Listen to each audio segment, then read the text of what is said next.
What a tale of two, not cities, but a tale of two halves. And who is to blame for Bo Nix and this Broncos offense? Andrew Mason, Well, I'm perplexed. I mean, it seems weird to start a show with who's to blame after a win, but hey, it's a short week, it's a compressed week. The page is turning rapidly, and as thrilling as it was yesterday, that isn't replicable. That's the kind of win that you're only going to get once every few years. Right. So it's not sustainable what happened yesterday. You're hoping it's the aberration, although now we are talking about Bo Nix with 5 interceptions in the last 2 weeks. I don't think we're going to see that on a regular basis. I would say, though, that statistical regression is real, and perhaps this was inevitable. Yeah, and it's weird to feel this way about a 31-13 win, Mace, but we're going to talk about the Broncos offense. And I enjoy what Sean Payton said after the game. Now, you're in that locker room, and you get the vibe from these guys. The Courtland Sutton defending his quarterback. We got a lot to get into with this. But with Payton essentially kind of falling on the sword afterwards and saying, you know what, I had a couple play calls that I didn't feel good about. I'm paraphrasing. He also said Bo had a read that he didn't like, that he want back. But it seems like who's to blame? It might be more than one person. It might be Sean Payton for the game plan, which I thought was off. And then it might be Bo Nix for the execution. Yeah, and then even beyond that, after the interception, or one of the interceptions, Sean Payton caught on the sidelines yelling at Courtland Sutton there as well. Yeah. It's a collective. This isn't one of those things where it's one that was wrong. It might be, and I think probably is after doing my rewatch late last night. I think everybody had their hands in an offensive performance that saw the Broncos not even reach 200 yards. It wasn't good. I mean, although Bo Nix 3 touchdown passes, 3 picks, I refer to that as the Jameis Winston. Is that on the menu? Can I have the Jameis Winston? Yes. I want some good taste with some indigestion. Yeah, well, that's the whole thing, right? That's like his. When I think of his years in Tampa Bay, I think 3 touchdowns, 3 picks. Yeah, sounds about right. Yeah, I liked in your post-game video, Mace, you and it's kind of like a menu because what you said right at the start was like, hey, if you're going to see this way, you're going to see that. Or if you're going to see this way, you're going to see that. Now, I tend to lean more towards the positive, shocker. But I think this was a game where there's a lot of takeaways on both sides. Yeah. Literally and figuratively, a lot to take away from observing the game, a lot of takeaways that happened. And those takeaways, as they accumulated for the Broncos, resulting in 5 Indianapolis turnovers in the game. That's what you were talking about. I wrote a piece at denversports.com leading into the game about fumbles, talking specifically about how Anthony Richardson is the league's most fumble-prone quarterback, Bo Nix the least fumble-prone quarterback. Now, Bo Nix didn't fumble, neither did Anthony Richardson, but it turned out the Colts were the ones who were putting the ball on the ground, including, of course, most famously, dropping it at the goal line. The play by Nick Bonitto, by the way, officially a fumble return because it was a lateral back to Richardson, not a forward pass, which means that Nick Bonitto is the first player with 10-plus sacks, a fumble return touchdown, and a pick 6 in the same year since J.J. Watt. 10 years ago, J.J. Watt was the defensive player of the year that year. There's another feather in Nick Bonitto's cap, I think. So you're excited about the takeaways and the opportunism of this defense. You also know that you're not going to face a team that's going to give out that many gifts again. You're certainly not going to see that from the Chargers on Thursday night. With the Bengals, you may have the opportunity for some takeaways via fumble, but Joe Burrow's still having a transcendent year. If they had any kind of defense, Joe Burrow would be in the MVP conversation. That's how well he's played this year. And then the Chiefs, you imagine whether it's Patrick Mahomes or Carson Wentz, they may try to kind of keep it close to the vest when they come in here in the first weekend of January. With a mild high ankle sprain, which is essentially a fracture. They should shut Mahomes down for the rest of the regular season, but that's for later. The gift of Jonathan Taylor, though, dude. Like, we both love JT, but my God, that was great for the Broncos. As Jonathan Cooper said, I think you tweeted this out last night. You were like, Coop said, hey, shout out to him. Yeah. A high IQ player who made the most low IQ move that you can. Yep. I mean, and he was apologetic about it, but after the game, but just, that's all you can say. He lost his mind doing that. First of all, it's the dumbest touchdown celebration ever. It's been, it's become more popular in the last few years, but it's been around for a while. I mean, you go back to Deshaun Jackson, for example, that's when it really kind of was brought into modern times. You had Trenton Holiday did it for the Broncos in 2012, but it didn't go to replay in Carolina. The touchdown stood. Danny Trevathan did it in 2014 or against, or 2013. Was it 2013 or 2014 when he did that? Might have been 2013. Okay. I think it was 2013 because it was the Ravens, right? I believe so, yes. Yes. Okay, so 2013, first game of that season, and the Broncos were safely winning that game, but that did result in a touchdown getting taken off the board. And I watched that clip, and Al Michaels asked during that game, why are people doing that? And that was 11 years ago, not 10 years ago, 11 years ago. And so we're still having this conversation happening twice yesterday in the NFL. It's like, just what's going on? And so I went around asking some guys in the locker room, why do you think players do that? And also, what would Sean Payton have done? I mean, that's something that went through my mind. Like, if one of these guys had done that and they'd cost a touchdown, hell hath no fury like Sean Payton on the sideline at that moment. You want me to play Sutton's comment on that? Let's first start with Adam Troutman. He was the first one I asked about this, and succinct and to the point, as Trout always is. You wouldn't want to be a part of that. If we were in an away game, probably would be catching commercial flight by yourself home. So. Wow. And as someone replied to me, Southwest middle seat seaboarding group. I hate seaboarding group. Yeah, hate it. Nothing left.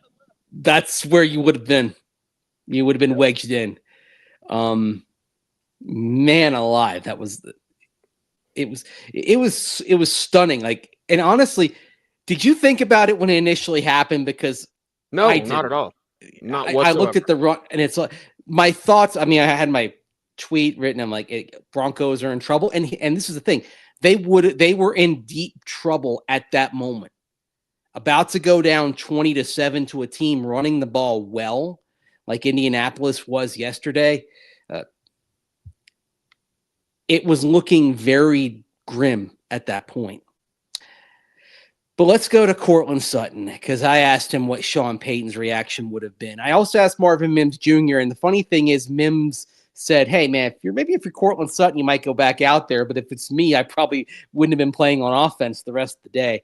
I think Court knows that if he'd done it, he would have been in a spot of bother with the coach. Court on what Sean Payton would have done if a guy on his team puts the ball on the ground like that. I probably wouldn't be talking to y'all boys right now, to be honest with you. I think a lot of boys, I think I saw an interview of Coach Prime saying that if one of them boys do that, they might as well keep running because they're not going to be on the team no more. I would not want to have a conversation with Coach Payton after doing something like that. You got to finish through the end zone. That was a really big momentum swing in the game. They had a chance to go up 13, I think, at that point in the game, and I mean that would have been a huge momentum swing for them, and it wound up being a backfire and a momentum swing for us, being able to go out there and find a way to capitalize on what they did. And so I don't even want to imagine what that conversation would be like if one of us would have did that. Look at their eyes. When Trout talked about it, when Court talked about it, just the imagination of like, oh no. Yeah. Oh no. Because Trout's like, there's that pause there at the start, and there's like so much in there, like, oh boy. What can I say? I guess I enjoy living in this hemisphere, but I'm going to have to leave now because I just screwed up. Right. Well, Sean Payton definitely. I just didn't like the game plan, Mace. I don't like they're not running the ball. Now it's 31-13. We're not nitpicking. There's people in the chat room like, take it easy. Bo Nix is a rookie. We've been the most pro Bo Nix show. Say that 3 times fast. We've been the most pro Bo Nix show. Pro Bo Nix show. Pro Bo Nix show. We've been the most pro Bo Nix show of anybody out there. So I don't want to hear it. I don't want to hear it's take it easy on him. No, when he messes up, we're going to say it. And I think those 2 interceptions, the first 2 were on court. Just a guess, but that's based on Sean Payton's reaction and also the film study of the coach's tape. Like maybe Sutton could have fought back for it or something like whatever. It's left for discussion. But Sean Payton, I liked after the game, talked about himself. You know what I mean? He did bring up Bo in the one read, but he talked about he had a couple stinkers in there. And this game plan out of a bye, I guess it's disappointing, Mace. That's kind of the taste I have right now. A little more time to craft this, and it really wasn't effective in any way.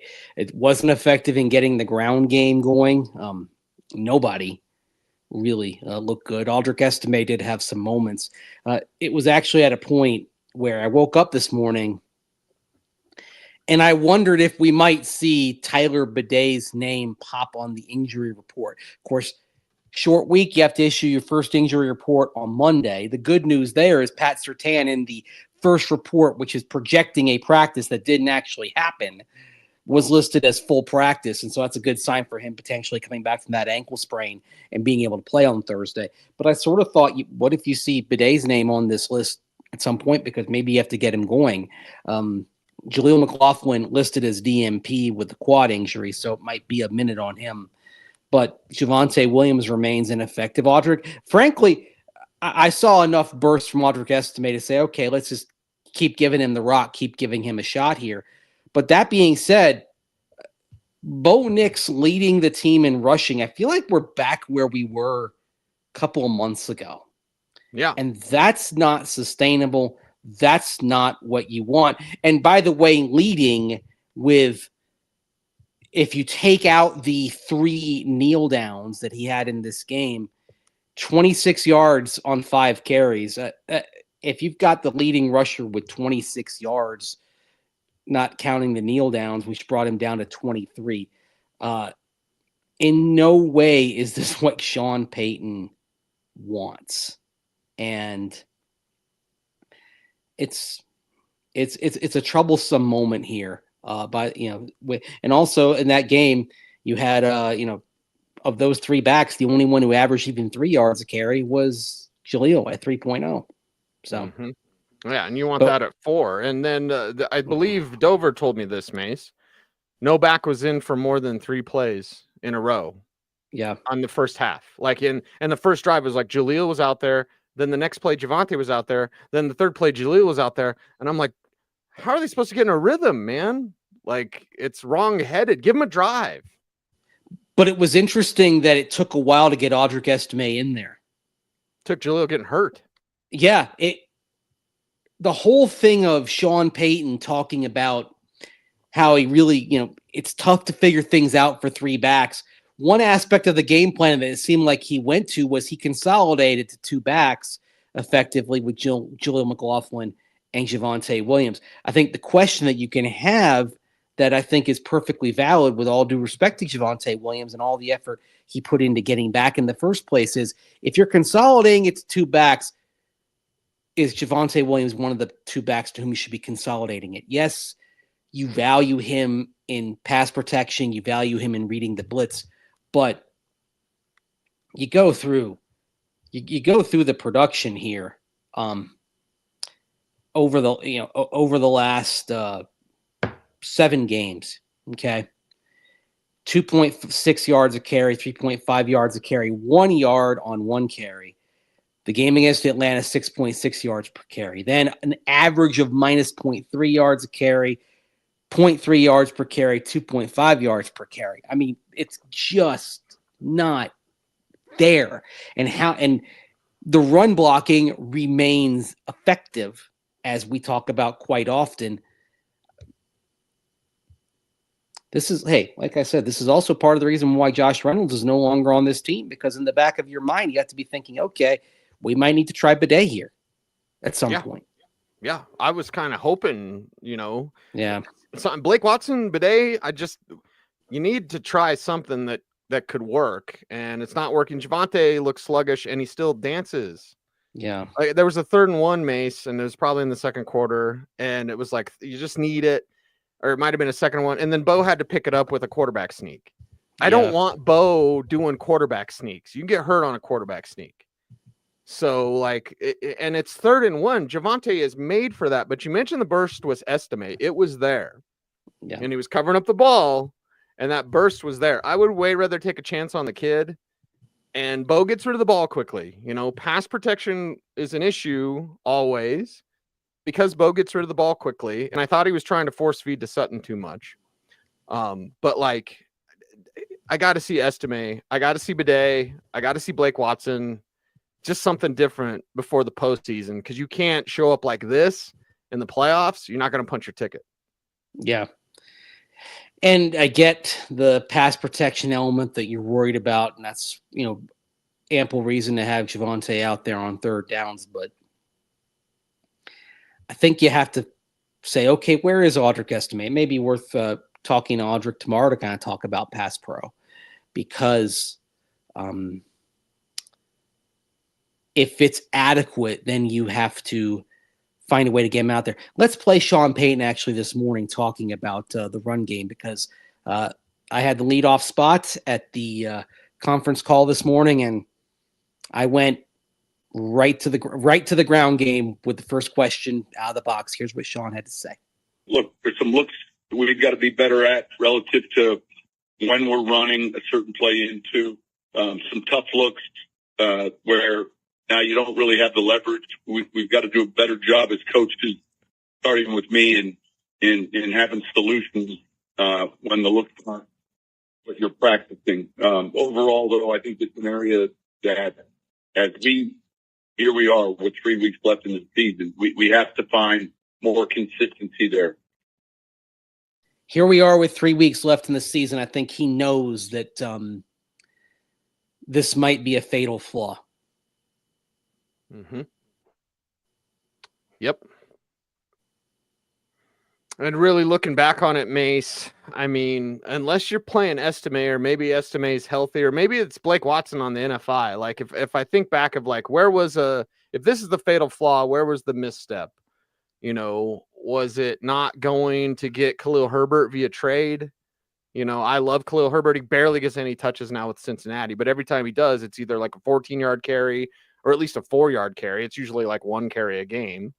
But it's like, I can't really think of one focal point of where they should have done that. I love Khalil Herbert. That's just me.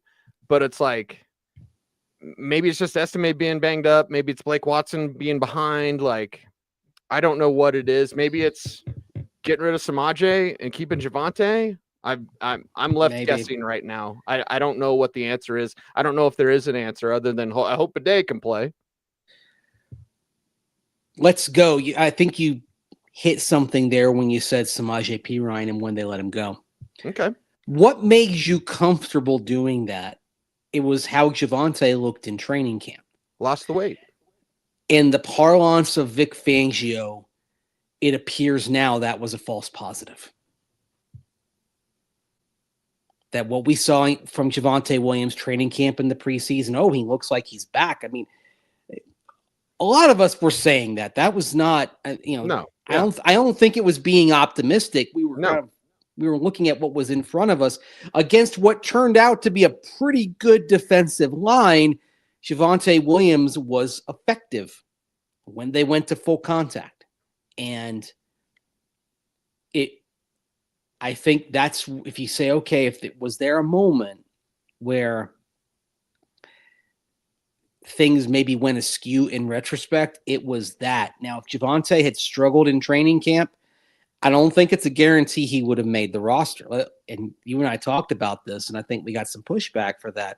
But the form that Javonte Williams had in OTAs, where he looked slow and sluggish, and then Sean Payton called him into his office and basically told him he got to lose some weight. If that form had continued into training camp, I think either Samaje Perine's still on this team or they're adding another running back, but I'm not sure Javonte Williams is on this team. But you felt good, and then since then it's been a struggle. We're looking now at 14 games this year, and in 10 of those games, he has failed to average even 4 yards a carry. And what's worse, Cease, is the number of games where he hasn't even averaged 3 yards a carry.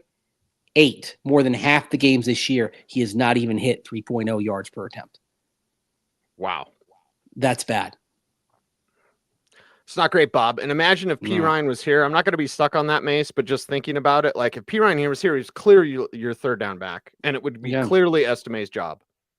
Estime, you would have no problem because you trust Samaje's the meat lover's pizza in the trunk. You know you got it with Samaje, and you could go with the kid, and it just seems to be some hesitation. So, I don't know.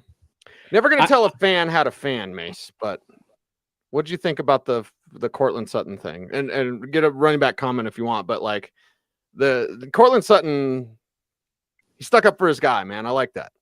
Yeah, Courtland Sutton's going to have the back of his quarterback, and it's good to kind of see that that rally. I don't know what was said, but I mean, you could kind of hear as the interceptions mounted, you could hear the frustration in the stands. I think we are way far away from the point of where booing Bo Nix is really acceptable. Objectively, what we're seeing from him as a rookie, you have to feel good about. But I think it also, the reaction yesterday in the stands owed to the weight of the moment.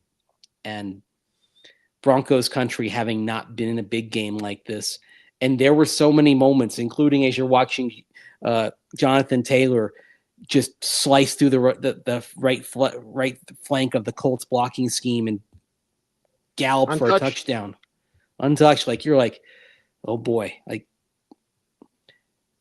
there's a butterfly effect thing, obviously, to it. We don't know what would have happened, but I feel pretty confident in saying that if JT doesn't put the ball on the ground, the Broncos lose this game and maybe lose it by a lot. Actually, before we go to Courtland Sutton, play the PJ Locke clip because he basically says exactly what we're thinking on that. It's a different ball game, man.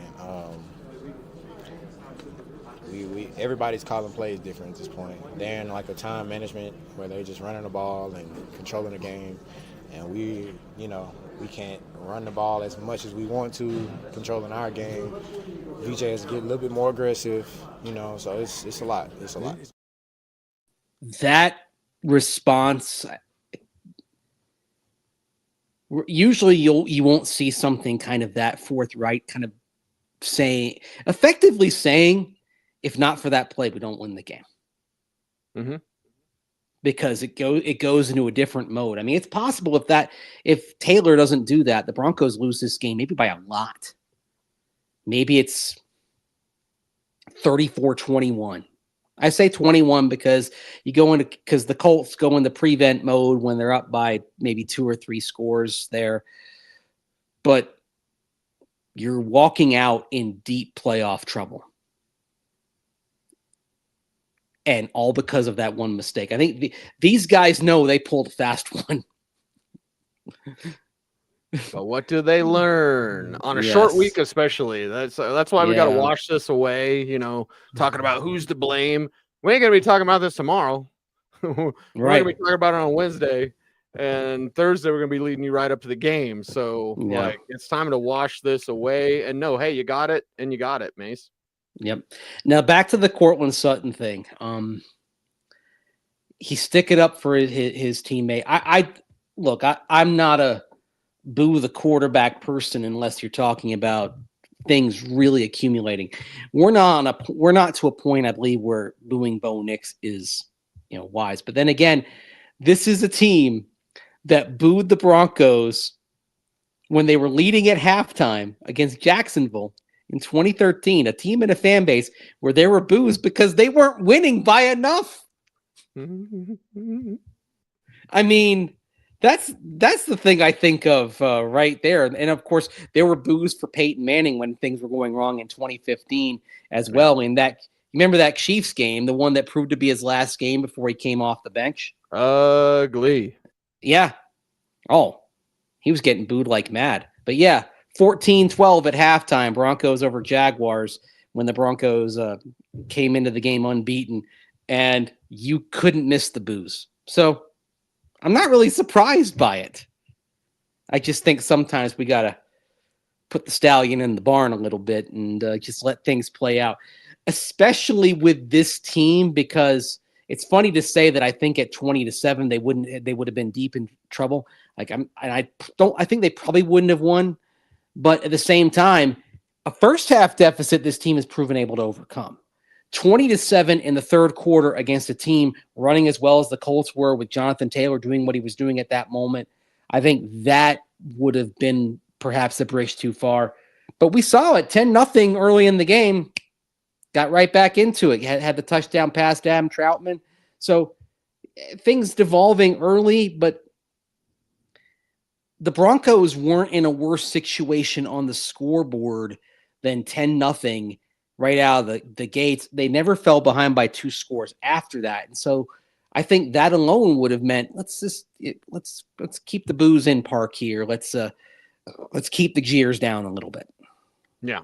Now here's Courtland Sutton talking about hearing those jeers for his quarterback. Obviously, the fans are the fans, but hearing people in the stands behind us talk bad about him, when he's having a little rough patch, is disheartening because obviously I know the fans are gonna be the fans, but it's like, bro, like everybody's screaming his praises of Offensive Rookie of the Year and how he should be in these conversations and stuff, and he has a couple bad series, and all of a sudden people are bad-mouthing him behind us. I think it's so BS, but we got the utmost confidence and faith in him, and he and I had a couple of conversations on the sideline when I wasn't playing the way that I was supposed to be playing. I wasn't making the plays that I know that I'm capable of making for him and for the offense, and he and I know that I know what he's capable of. He knows what I'm capable of, and he knows that we know that we can continue to lean on each other. We continue to lean on other guys on our offense. Nate getting into the end zone today, us being able to run the ball and do those things. Everyone contributing the way that they can contribute. We all have so much, the utmost confidence and faith in Bo, and it's not gonna waver because of a couple balls that didn't go the way we wanted them to go. He's a great quarterback, a great leader, a great man in this locker room, and it's not going to change because of a couple throws. And I hope that the rest of the fans and people who watch the game can also understand that and lean hard on that. Locker room's in his corner. Well said, Court. Well said. Mm-hmm. There's a belief there. Let's actually play Sean Payton's comment as well from this morning, because there's, I think, some more layers to that as well. It's not just Courtland Sutton, it's the entire team, right up to and including the head coach. Here's Sean Payton. This is a tough league sometimes, and I felt afterwards, when something like that happens, with that adversity early on, I get frustrated at myself. Am I getting them the right looks, the right plays? And but then later in that game when we needed it, he didn't flinch. There's a maturity and a moxie about him, which I love, and I think it's contagious to the team. And when you have that at the quarterback position, your team knows you're in every game. And when you don't have it, it's pretty difficult, because deep down in their belly, they know that that's not the case. And that's something noticeably, you notice with him this year, especially, and with this team. This year, especially, and with this team. He can't help himself. He can't help himself. He does it every time. Every time. There at the end. Right there at the end, he squeezed it in. This year with this team, it's so much different, so much better. It's a mystery who he's talking about. And I love the resiliency. I love the leadership from Courtland Sutton, but also that touchdown throw on a perfect stutter go from Courtland Sutton. And I will say this just as an observer of football, Mace, not as a former quarterback. Okay. Sometimes the toughest throws are the wide open guys. The toughest throws are the wide open guys. And Bo had talked about after the game, like, man, every throw is just going to get picked off. He sees that wide open throw. Court runs a perfect route, and he rips it, man. It's perfect. It's a perfect throw. I mean, I think one of the things that is interesting is, and we see it in basketball as well. Sometimes it's that shot where you're standing there at the 3-point circle, and you have time to set it up, and then clank. It kind of gets in your head a little bit almost. Air ball. Yeah. Oh my gosh. Oh yes. Our buddy Will Peterson said playing the Steelers, just like victory lap here, would be A-okay. A-okay. A-okay. Well, what is in front of the Steelers here? Because now they're up. They have a 1-game lead again, don't they? Yeah, they've got Baltimore on Saturday, Kansas City the following Wednesday, Kansas City potentially without Patrick Mahomes, and then Cincinnati at home to close it out.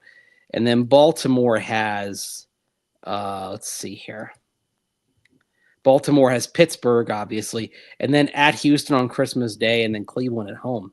Now, I guess the question I have here is, like, now I'm going to look. So if Baltimore beats Pittsburgh, then they're tied in the division. It's the old common opponent. I'd have to figure out common opponents on these two. That's what it's probably coming down to, potentially. Mm-hmm. Yeah. To see if Baltimore can pass Pittsburgh, because if Baltimore can get past Pittsburgh, unfortunately that sets up the possibility of, I think, the matchup that you really don't want. Like, you'd rather see Pittsburgh in the first round than Baltimore. Yes. Or Buffalo. Yeah. It's a game of matchups. I think the worst matchups are Buffalo and Baltimore. And I would actually say Baltimore is worse than Buffalo. I'm not saying it's 41-10 again if they go to Baltimore. I'm just saying I think the playoff stay would be short. I don't think the Broncos have bridged that gap enough. And frankly, for my money, I wouldn't be surprised if Baltimore gets on a run. Sometimes I watch the Ravens. I feel like they're getting some of their troubles out now. They're due for some ascension to the mean of what they truly are. B, I think they're due for things to bounce their way a little more in the postseason than they have. Relative to, as Sean Payton would say, the quality. By the way, I was caught off guard asking my first question. I dropped in a relative to in my question, and he had a relative to in his response. It's like you're speaking the same language. It's like secret code. Oh gosh, yeah. Right? Oh, couldn't help myself. I'm sorry. Yeah. It's like it's just in my head now. He infiltrates our brains. Yeah, it's like an amoeba that's just oozed in.